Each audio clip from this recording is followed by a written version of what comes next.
Hello friends, this is Deepak Singh and on behalf of AQ Bias, today we'll be discussing the topic of snow leopard. ये environment के जो syllabus है UPSC में तो उसके लिए बहुत ज़्यादा important है. तो again we'll be discussing this topic in a 3C approach. That is, we'll be discussing the current dimension कि हमें क्यों इस टॉपिक को डिस्कस कर रहे हैं. Then I'll be covering it in a very comprehensive manner. सिर्फ इसका इंट्रोडक्शन देके आपको नहीं छोड़ूंगा. इसकी पूरी डायमेंशंस की क्या क्या स्टेप्स लिए गए हैं, क्या क्या इनिशिएटिव्स लिए गए हैं, कहाँ पे रेंज है, इंडिया का क्या एस्पेक्ट है, यहाँ पे कौन सी स्टेट में सबसे ज्यादा इसके स्पीशीज फाउंड करे जाते हैं, और बाकी जो इसकी जो डायमेंशन है इन कॉम्प्रिहेंसिव वे मैं कवर करूंगा. उसके बाद yet in a very concise manner 15-20 minute में ये लेक्चर आपका कंप्लीट करा दूंगा. So first let's discuss why are we discussing this topic. क्योंकि recently the union territory of Ladakh इसने snow leopard and black necked crane को as a state animal and state bird respectively अपना designate करा गया है. तो ब्लैक नेक crane के बारे में अगर हम बात करें, अगर साथ में इसके बारे में भी पढ़ लेते हैं, तो इसका साइंटिफिक नेम है grus nigricollis, which is only found in Ladakh's Changthang region in India. It was state bird of J and K before August 5, 2019, जब सेपरेट लद्दाख की सेपरेट यूटीए क्रिएट करी गई थी. तो उससे पहले अभी सिर्फ लद्दाख के रीजन में ही फाउंड करी जाती है, और लद्दाख का रीजन है चंगथंग रीजन इन इंडिया. बाकी और जगह पे भी इसको फाउंड करी जाती है, पर इंडिया में सिर्फ ये लद्दाख में मिली जाती है ब्लैक नेक क्रेन. एंड इसका जो IUCN स्टेटस है वो नियर थ्रेटेंड है. तो इसके बारे में अभी ये इन्फॉर्मेशन ही है. अगर इसके बारे में और भी डायमेंशंस होंगी तो उसको हम सेपरेट एक लेक्चर में कवर करेंगे, कुछ और स्पेसिफिक एस्पेक्ट है. अब हम फोकस पे आते हैं. जो हमारा लेक्चर का फोकस है वो है हमारा स्नो लेपर्ड. उसके बारे में बात करते हैं. So it's scientific name is panthera uncia. ये पूछ सकते हैं क्योंकि वहां पे आपके जो पैंथरा जीनस है उसके अंदर काफी सारे आपकी स्पीशीज होते हैं. आपके लायन होता है, टाइगर होता है, आपका लेपर्ड होता है, फिर आपका क्लाउडेड लेपर्ड होता है, फिर आपका स्नो लेपर्ड है. तो ये बहुत सारे हैं, तो कंफ्यूज हो सकते हैं. तो पूछ सकते हैं कि साइंटिफिक नेम किस स्पीशी का है. इसका जो कॉमन नेम है उसको आउंस भी कहते हैं, OUNCE. So this is the scientific name, this is the common name. It is a member of the genus Panthera, जिसके बारे में मैंने बताया था, to which tiger, leopard and lion also belong. और इसके अगर हम कैरेक्टरिस्टिक्स के बारे में बात कर ले, स्नो लेपर्ड ऐसे आपका दिखता है ये. तो सबसे जो इसकी इंपॉर्टेंट बात है जो मैंने पढ़ा था, जो इसका सबसे ज्यादा डिस्टिंग्विशिंग फीचर है वो ये है that it can not roar. जो कहते हैं ना कि लायन होता है आपका, टाइगर होता है, गरजता है, उसकी बड़ी दमदार आवाज होती है जिससे हम डर जाते हैं. तो वो वाली जो डर वाली जो इसकी आवाज होती है, रोर करना होता है, ऐसे करना होता है, तो वो नहीं कर सकता. Because its 9 millimeter short vocal folds provide little resistance to airflow. तो इसके चक्कर में it cannot roar as compared to the other species in the Panthera genus. और भी काफी सारे डिफरेंसेस हैं. एक तो ये है कि इसकी टांगे बहुत छोटी हैं and it is slightly smaller than the other cats of the genus Panthera. तो इसका साइज छोटा है, इसकी टांगे थोड़ी छोटी हैं. Apart from this there are some other differences also. बाकी फीचर्स जो इसके हैं अलग from the other cats, that is shorter muzzle, an elevated forehead, a vertical chin and a less developed posterior process of lower jaw. तो ये इसकी जो features हैं which distinguish it from the other species of the Panthera genus. Its fur is whitish to grey with black spots on head and neck. तो ये आप case का देख सकते हैं कि whitish to grey इसका जो फर होता है उसमें ब्लैक स्पॉट्स होते हैं इसके हेड पे, इसकी बॉडी पे. तो ये इसके कैरेक्टरिस्टिक्स है.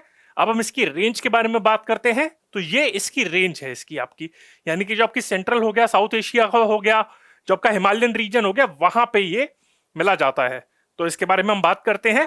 पहले तो अगर हम इसकी रेंज की बात करें कि कौन से रीजन में मेनली इसका कौन सा एरिया में मिलता है, तो they inhabit alpine and subalpine zone. ये बहुत इंपॉर्टेंट है. At elevation from 3000 to 4500 metres. तो ये इसकी हाइट है जिसके बीच में मेनली ये फाउंड करा जाता है. थोड़ा ऊपर नीचे हो सकता है, पर हर जगह पे यही मेंशन करा गया कि ये इसकी हाइट है जिस रेंज में ये मिलता है. It is native to mountain ranges of Central and South Asia, जो मैंने आपको मैप दिखाया था. And 12 range countries are designated जहां पे स्नो लेपर्ड फाउंड करा जाता है. 12 कंट्रीज हैं जहां पे स्नो लेपर्ड मिला जाता है. हर जगह पे यही मेंशन करा गया है. तो ये इस पे बारे में भी पूछ सकती कि कितनी कंट्रीज में मिला जाता है. 10 होगी, 12 होगी, 14 होगी, 16 हो गई. So in total there are 12 range countries. And alphabetical order में अगर हम देखें तो Afghanistan, Bhutan, China, India, Kazakhstan, Kyrgyzstan which is also known as Kyrgyz republic, Mongolia, Nepal, Pakistan, Russia, Tajikistan and Uzbekistan. तो आप देख सकते हैं कि सेंट्रल एशियन कंट्रीज होगी, साउथ एशियन जो कंट्रीज होगी मेजर, फिर उसके बाद चाइना हो गया, मंगोलिया हो गया, रशिया हो गया। तो इस तरीके से आप याद कर सकते हैं। अगर सेंट्रल एशियन कंट्रीज होगी तो कजाकिस्तान हो गया, किर्गिस्तान हो गया, तजिकिस्तान हो गया, उज्बेकिस्तान हो गया। तो ये आपका हो गया। आई थिंक तुर्कमेनिस्तान में, हाँ तुर्कमेनिस्तान में नहीं है ये आपका। तो 4 ये आपकी सेंट्रल एशियन कंट्रीज हो गई। फिर उसके बाद हो गया मंगोलिया हो गया, अगर रशिया, मंगोलिया और चाइना इस तरीके से मैप में लोकेटेड है आपका, तो वो भी आपका हो गया। और साउथ एशिया में अगर बात करें तो अफगानिस्तान हो गया, फिर पाकिस्तान आ गया आपका, फिर इंडिया आ गया, एंड फिर आपका नेपाल आ गया, एंड भूटान आ गया। तो इस तरीके से आप याद कर सकते हैं कि ये सेंट्रल एशियन कंट्रीज जो आपकी हो गई, and south Asian countries, and Russia, Mongolia and China. तो ये आपकी 12 रेंज कंट्रीज हैं जहां पे स्नो लेपर्ड मिलता है। और जो इंडिया का जो एरिया है जो इन टर्म्स ऑफ रेंज में है वो 5% है। तो यानी कि जो टोटल रेंज है उसका 5% रेंज इंडिया में फॉल करता है। But in spite of that जो पॉपुलेशन है स्नो लेपर्ड की, that is 10% of the global population. तो in spite of having just a 5% of the global range, the population of the snow leopard is 10% of the global population. और इस साल भी एक news आई थी, इस साल के स्टार्टिंग में, जब एक सर्वे करा गया था, एक नेशनल प्रोटोकॉल भी लॉन्च करा गया था इन 2019 आई गेस, मैं उसको चेक करता हूं। तो 2019 में एक नेशनल प्रोटोकॉल लॉन्च करा गया था फॉर स्टेट्स कि जिसके बेसिस पे वो स्नो लेपर्ड की पॉपुलेशन को असेस कर पाए। एंड हिमाचल प्रदेश, आपको मैं बताना चाहूंगा कि लद्दाख ने तो करा ही है स्नो लेपर्ड को एक स्टेट एनिमल डेजिग्नेट, पर apart from that Himachal Pradesh is the other state जहां पे स्नो लेपर्ड को स्टेट एनिमल डेजिग्नेट करा गया है। तो हिमाचल प्रदेश ने एक सर्वे कंडक्ट करा था जिसकी फाइंडिंग्स जनवरी 2021 में रिलीज करी गई थी, and it found that there are 73 snow leopards in the state. तो इसके बारे में पूछ सकते हैं कि which state conducted the survey on snow leopards recently, according to whose findings there were 73 snow leopards in the state. So the correct answer is Himachal Pradesh. तो इसके बेसिस पे एक एमसीक्यू पूछा जा सकता है इस साल के प्रीलिम्स या नेक्स्ट साल के प्रीलिम्स में। अब हम इसके थ्रेट्स और इसका कंजर्वेशन स्टेटस के बारे में बात करें तो मेजर थ्रेट इसके वही हो गए। एक तो पोचिंग हो गया, इलीगल ट्रेड फॉर इसके स्किन हो गए, बॉडी पार्ट्स के लिए हो गए, कुछ इसके हर्बल मेडिसिन के लिए ट्राई करते हैं, जैसे चाइना में हो गया टाइगर बोन्स वगैरह के लिए यूज करते हैं। तो वो तो एक कॉमन रीजन है। But apart from that climate change बहुत ज्यादा मेजर रीजन है। वैसे तो सारे स्पीशीज को अफेक्ट करता है, पर green house gases, climate change वो ज्यादा इफेक्ट करता है। बिकॉज मैंने आपको बताया था कि ये मेनली स्नो एरियाज में जो आपकी हाइट पे है 3000 to 4500 है, आपका एल्पाइन एंड सब एल्पाइन रीजन ऑफ हिमालय वहां पे मिला जाता है। बट अगर ग्रीन हाउस एमिशन होगा so it will cause a shift of the tree line in the Himalayas, उस पर इम्पैक्ट होगा और एल्पाइन जोन भी श्रिंक होगा। और लगता है कि उसके वजह से स्नो लेपर्ड का जो हैबिटेट है वो 30% रिड्यूस हो जाएगा, काफी सारी स्टडीज ने कहा है। तो ये एक और ज्यादा इंपैक्ट होगा। तो ये इसके मेजर थ्रेट है। अगेन जो कॉमन थ्रेट है पोचिंग एंड इलीगल ट्रेड जो है वो तो है ही, पर साथ में आपका क्लाइमेट चेंज भी काफी ज्यादा मेजर इंपैक्ट आपका थ्रेट है। अब हम इसका कंजर्वेशन स्टेटस देखें तो क्या क्या स्टेप्स लिए गए हैं, क्या क्या डिजिग्नेशन है, ये बहुत इंपॉर्टेंट है। अगर इंडिया की बात करें तो it is listed in schedule 1, यानी कि हाईएस्ट प्रोटेक्शन दी जाती है under wild life protection act of 1972 जो इंडिया का है। तो ये तो इंडियन सिनेरियो हो गया। तो ये तो सिर्फ ये है कि क्या स्टेटस दिया गया है। बाकी अभी जो स्टेप्स लिए गए हैं प्रोजेक्ट स्नो लेपर्ड के बारे में वो भी मैं आपको बताऊंगा अभी। फिर अगर इंटरनेशनल लेवल पे देखें तो there is a convention by the name of CITES, CITES, convention on international trade of endangered species. ठीक है, तो उसके भी अपेंडिक्स 1 के अंदर इसको लिस्ट करा गया है, जिसकी वजह से trading of animal body parts, यानी कि इसके जो बॉडी पार्ट्स है वो इलीगल होगा। ठीक है, जो जिन कंट्रीज ने इसको साइन करा गया है, साइट्स को साइन करा गया है, तो वहां पे मतलब जो भी इसके अपेंडिक्स 1 के अंदर जो स्पीशीज जहां पे इसके लिस्टेड हैं, तो उसके बॉडी पार्ट्स को ट्रेड करना इलीगल होगा, जो भी कंट्रीज इसकी सिग्नेटरी हैं। तो ये इसके अपेंडिक्स 1 में, शेड्यूल 1 में लिस्टेड है। तो ये तो आसान रहेगा याद करना कि अपेंडिक्स 1 शेड्यूल 1। अब हम आ जाते हैं IUCN रेड लिस्ट में। ये आपका सबसे ज्यादा इंपॉर्टेंट है। मैंने आपको बताया था ब्लैक नेक क्रेन के बारे में जहां पे नियर थ्रेटेंड था, पर अगर हम स्नो लेपर्ड की बात करें वहां पे मैंने नहीं बताया था, सोचा उसको डिटेल में बताऊंगा। तो ये वल्नरेबल लिस्टेड है। वो इस वजह से है क्योंकि इसकी जो population, it is estimated that its population is less than 10,000 mature individuals and is expected to decline by about 10% by 2040। तो इसकी अभी जो पॉपुलेशन है वो 10,000 से कम है इसकी, 10K। पर जो सबसे ज्यादा इंपॉर्टेंट पॉइंट है जहां पे मैंने स्पेशली फोकस दिया है कि डेलिबरेटली मैंने वहां पे नहीं पढ़ाया था इंट्रोडक्शन में, अब यहां पे बता रहा हूं, वो ये है कि पहले इसका IUCN रेड लिस्ट का स्टेटस था वो इंडेंजर्ड था, and now it has been change to vulnerable. ठीक है, तो 2017 में ये चेंज करा गया था, तो उस टाइम पे भी काफी न्यूज में थी और उसका अभी भी पूछ ले। इस पे दो क्वेश्चन बन सकते हैं, या तो ये IUCN के बारे में पूछ सकते हैं या फिर ये पूछ सकते हैं कि स्टेटस चेंज कब हुआ था। तो 2017 में हुआ था, ये इंपॉर्टेंट है। और इसका क्राइटेरिया ये था कि इसकी जो इंडेंजर्ड की जो पॉपुलेशन क्राइटेरिया होता है वो होता है 2,500, 2,500, 2,500, और जो वल्नरेबल का जो आपका है वो है 10,000। तो जैसे 2,500 से 2,500 से पॉपुलेशन क्रॉस करी तो IUCN का जो इसका रेड लिस्ट का स्टेटस था वो चेंज कर दिया गया। तो इस पे काफी डिबेट भी चला था कि फॉर एग्जांपल इट्स 3,000, 3,500, तो अभी चेंज करने की जरूरत है, थोड़ा और बढ़ देने चाहिए थी पॉपुलेशन, तब जाके चेंज करना चाहिए था। कहीं ये तो नहीं कि इसमें वहां पे आप ढीले पड़ जाएंगे, आप ज्यादा फोकस नहीं दे पाएंगे इस पे।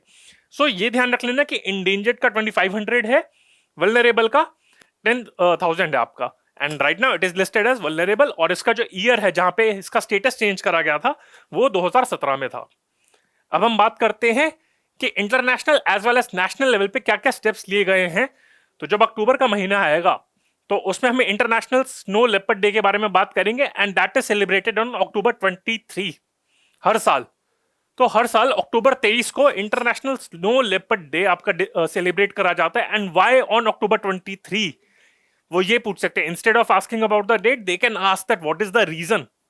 सो इन 2013, ये ईयर बहुत इंपॉर्टेंट है क्योंकि इस साल में जो 12 मैंने आपकी बताया था स्नो लेपर्ड कंट्रीज हैं, दे साइन द बिशेक डिक्लेरेशन। मैं उसके बारे में भी बताऊंगा कि वहां पे एक फोरम हुआ था स्नो लेपर्ड के बारे में, तो वहां पे बिशेक डिक्लेरेशन आपका साइन करा गया था, और उसको इंप्लीमेंट करने के लिए global snow leopard and ecosystem protection program that was also launch to achieve the goal of the Bishkek declaration. तो 2013 में इस डेट पे October 23 को बिशेक डिक्लेरेशन भी साइन करा गया था, और उसी दिन global snow leopard and ecosystem protection programme was also launched on this day. So they can ask कि ये पूछ सकते हैं कि व्हाट वाज द पर्पस, या फिर October 23 को क्या क्या चीजें हुई थी। ए, बिशेक डिक्लेरेशन वाज साइन, बी कॉम्प्रिहेंस ये ग्लोबल GSLEP है आपका, ये एस्टैब्लिश करा गया था, सी बोथ द ऑप्शंस, और D none of the above. तो ये आपसे पूछ सकते हैं, जो करेक्ट आंसर उसमें होगा आपका सी होगा। तो ये भी आपका एक MCQ बन गया यहाँ पे। तो ये इंटरनेशनल स्नो लेपर्ड डे है। अब हमने बिशेक डिक्लेरेशन और GSLEP के बारे में बात करी है, तो उसके बारे में भी डिटेल में बात कर लेते हैं। तो मैंने आपको बताया था 2013 में तो हुआ ही था कि जब 12 जो आपकी 12 रेंज कंट्रीज हैं आपकी, जो मैंने आपकी बताई थी, Central South Asia, China, South Asian country, China हो गया, रशिया हो गया। So global snow leopard forum organise करा गया था बिशेक में, which is the capital of Kyrgyzstan, जिससे कहते हैं हम किर्गिज रिपब्लिक भी कहते हैं। तो global snow leopard forum, they can ask also कि वेयर और विच कंट्री ऑर्गेनाइज दिस, क्योंकि एनवायरमेंट बहुत ज्यादा इंपॉर्टेंट है आपका UPSC के लिए, वहां से क्वेश्चन आते ही है, and that will be the deciding criteria, क्योंकि कुछ लोग एनवायरमेंट को मिस कर जाते हैं, तो ये बहुत इंपॉर्टेंट है। तो global snow leopard forum was initiated by the Kyrgyz republic, and that was held at the Bishkek, the capital of the Kyrgyz republic, जो मैंने बताया था। और वहां पे बिशेक डिक्लेरेशन साइन करा गया था, and under this declaration snow leopard range countries agree to secure at least 20 snow leopard landscapes, बीस, across the cat range by 2020, और in short secure 20 by 2020।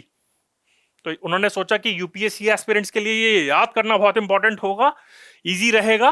तो 20 by 2020, वैसे अब 2020 तो निकल गया है, पर ये उसका आपका एरिया मतलब एम था। तो 20 स्नो लेपर्ड लैंडस्केप्स को कंजर्व करना है, तो ये बिशेक डिक्लेरेशन का ऑब्जेक्टिव था, और ये 12 जो उसकी रेंज कंट्रीज है उन्होंने साइन करा था बिशेक डिक्लेरेशन को। और ये ध्यान रखना कि ये ग्लोबल स्नो लेपर्ड फोरम वहां पे अडॉप्ट करा गया था। तो ग्लोबल स्नो लेपर्ड फोरम हुआ था, वहां पे बिशेक डिक्लेरेशन साइन करा गया था। बिशेक डिक्लेरेशन को इंप्लीमेंट करने के लिए global snow leopard and ecosystem protection programme, जिसके बारे में मैंने आपको बताया था, तो दैट वाज फॉर्म्ड, और उसमें यही था कि आपकी गवर्नमेंट हो गई, प्राइवेट सेक्टर हो गए, एनजीओज हो गई, so they will work together to achieve the goal set in this Bishkek declaration. तो ये आपका ग्लोबल लेवल पे हो गया। अगर हम इसी बात में बात करें जीएसएलईपी के बारे में, then India hosted the 4th steering committee of the GSLEP in 2019 at Delhi. तो ये भी प्रीलिम्स के लिए बहुत ज्यादा इंपॉर्टेंट है। और यहाँ पे न्यू दिल्ली स्टेटमेंट अडॉप्ट करी गई थी। उसमें स्टेटमेंट में कुछ ज्यादा वैसा खास नहीं था, मेन यही था कि जो अभी एफर्ट चल रहे हैं उस पर और ज्यादा एफर्ट डालिए, पर ज्यादा कोई मेजर कमिटमेंट थी नहीं।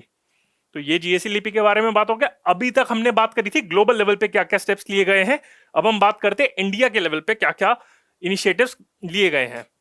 तो इंडिया में मैंने आपको बताया था कि Himachal Pradesh and Ladakh, these are the 2 states and UTs which have declared it as their state animal। तो ये इंपॉर्टेंट है आपका। आई थिंक मेघालय है जहां पे एक क्लाउडेड लेपर्ड होता है, वो एक अलग होता है नॉर्मल लेपर्ड से। तो क्लाउडेड लेपर्ड है, ये मेनली आपका नॉर्थ ईस्टर्न एरिया में ही आपका मिला जाता है। तो क्लाउडेड लेपर्ड है वो, आई थिंक मेघालय ने, I am not sure but I think Meghalaya ने उसको अपना स्टेट एनिमल डेजिग्नेट करा गया है। तो हिमाचल प्रदेश एंड लद्दाख ने स्नो लेपर्ड को करा गया। Again snow leopard and clouded leopard are bit different, ये अलग स्पीशीज है, ठीक है। तो ये हो गया। 2019 में जो मैंने आपको बताया था कि union minister for environment launch the first national protocol for assessment of snow leopard population in India. और इसी प्रोटोकॉल के बेसिस पे हिमाचल प्रदेश ने ही इस साल, मैंने आपको बताया था कि अपनी फाइंडिंग रिलीज करी थी, जब उन्होंने बताया था कि 73 स्पीशीज ऑफ स्नो लेपर्ड है, उसको वहां पे स्टेट में है। तो वो उनके सर्वे में फाइंडिंग आई थी ये, तो वो इस प्रोटोकॉल के बेसिस पे आई थी and that was adopted in 2019। ये ईयर इंपॉर्टेंट है। फिर मैंने आपको बताया था कि बीइंग अ रेंज कंट्री और one of the 12 range country, India is also party to the GSLEP program since 2013। तो फाउंडिंग मेंबर भी है, ठीक है। Government of India has also identified the snow leopard as a flagship species for the high altitude Himalayas. और फिर मैंने आपके landscapes के बारे में बात करी थी कि 2020 तो उसमें कहा था कि 20 स्नो लेपर्ड के लैंडस्केप्स हैं, उनको रिस्टोर करना है, जो बिशेक डिक्लेरेशन का पार्ट था। तो उसके अंदर इंडिया ने 3 लार्ज लैंडस्केप्स आइडेंटिफाई करे हैं, और वो हैं आपके हेमिस स्पीति अक्रॉस लद्दाख एंड हिमाचल प्रदेश। तो हेमिस आपका लद्दाख में आ गया, जो इसका मेजर वहां पे लद्दाख में माना जाता है कि वहां पे इंडिया में कहा जाता है कि यहाँ पे सबसे ज्यादा इसकी स्नो लेपर्ड की पॉपुलेशन मिली जाती है। तो हेमिस हो गया आपका लद्दाख में, और स्पीति आपका हो गया हिमाचल प्रदेश में। तो Hemis Spiti across Ladakh and Himachal Pradesh, that is 1। Then Nanda Devi and Gangotri in Uttarakhand, ये सेकेंड हो गया। एंड थर्ड इज आपका कंचनजंगा एंड तवांग। कंचनजंगा आपका सिक्किम में हो गया, और तवांग आपका हो गया अरुणाचल प्रदेश में। So that is third. तो ये अलग अलग नहीं है। तो ये 3 लैंडस्केप्स हैं। तो ये भी पूछ सकते हैं कि कौन से 3 लैंडस्केप्स हैं, या फिर ये पूछ सकते हैं how many landscapes are there. So in this they can ask a question that which of these landscapes have been identified under the Bishkek declaration for restoration by India. तो ऑप्शन ए आपका Hemis Spiti, option B Nanda Devi Gangotri, option C Kanchenjunga Tawang, और option D all of the above. तो correct answer उसमें होगा आपका option D, all of the above. ये हमारे India के स्टेप्स हो गए। और जो सबसे जो मेजर आपका स्टेप है वो आपका प्रोजेक्ट स्नो लेपर्ड, क्योंकि प्रोजेक्ट टाइगर के बारे में बात करते हैं, सब बाकी प्रोजेक्ट्स के बारे में बात करते हैं, पर इसके बारे में बहुत कम बात करते हैं। So that was launched in 2019। और उस टाइम पे जो 5 हिमालयन स्टेट्स थी आपकी, उस टाइम पे अनडिवाइडेड जम्मू एंड कश्मीर में हिमाचल प्रदेश, उत्तराखंड, सिक्किम एंड अरुणाचल, तो आपकी जो नॉर्दर्न हिमालयन स्टेट्स हैं उसी में इंप्लीमेंट करा गया था। तो जब 2019 में जम्मू एंड कश्मीर डिवाइड नहीं हुआ था between Jammu and Kashmir and Ladakh, तो उस टाइम पे 2019 में इन 5 हिमालयन स्टेट्स में लॉन्च करा गया था। और ऑब्जेक्टिव यही है इसका, सबसे ज्यादा इसका इंपॉर्टेंट पॉइंट ये है कि ऑब्जेक्टिव है कि जो भी हाई ऑल्टीट्यूड में जो स्पीशीज हैं, वाइल्ड लाइफ स्पीशीज हैं, उनको कंजर्व करना है। बट इसमें सबसे ज्यादा इंपॉर्टेंट पॉइंट ये कि सिर्फ नाम ऑल दो प्रोजेक्ट स्नो लेपर्ड है, पर बाकी सारे हिमालयन स्पीशीज को भी कंजर्व करेगा। जैसे आपका हो गया Asiatic ibex, Tibetan argali, Ladakh urial, chiru, takin, serow and musk deer. तो ये जो सारे स्पीशीज हैं इनको भी कंजर्व करेगा। ऐसा नहीं कि सिर्फ स्नो लेपर्ड को ही फोकस है। तो उन्होंने यही कहा कि सिर्फ ऐसा नहीं है, स्नो लेपर्ड तो हमारा फोकस रहेगा ही, बाकी सारे स्पीशीज को भी कंजर्व करना है, सिर्फ नाम प्रोजेक्ट स्नो लेपर्ड है। तो ये बहुत ज्यादा इंपॉर्टेंट पॉइंट है कि बाकी सारे स्पीशीज भी कवर हो रहे हैं, ठीक है। So friends, with this, I have covered the lecture. I hope you liked it. If you liked it, then please press the like button, share it with as many friends as you can, and subscribe to the channel of AQ Bias. And we are launching our fresh foundation batch in the month of September, covering general studies, essay, and CSAT. And we are also launching our optional batches for history, geography, PSIR, that is political science and IR, sociology, and public administration. So kindly enroll into these batches also. हमारे जो general studies का batch है, foundation batch है, उसमें current affairs पे बहुत ज्यादा focus दिया जाएगा. And apart from that, we are also present on various social media platforms like Facebook, Instagram, YouTube and Telegram. So do subscribe to the channel. वहां पे आपको लेटेस्ट अपडेट्स पता चलती जाएंगी. कोचिंग के लिए आपका जो मटेरियल है, कुछ फ्री मटेरियल है, वो भी आपको प्रोवाइड करा जाएगा. डेली क्विज हो गए, आर्टिकल्स हो गए, तो वो सब भी आपको जो मटेरियल है वो फ्री में आपको प्रोवाइड करा जाएगा. और बाकी हमारा ऑफिस ओल्ड राजेंद्र नगर में ओपन है. आप कभी भी वॉक इन करके आप इंक्वायरी के लिए आ सकते हैं. कुछ और डाउट्स है, then again you can feel free to contact us. So friends, this is Deepak Singh on behalf of AQ Bias. Bye. Thank you.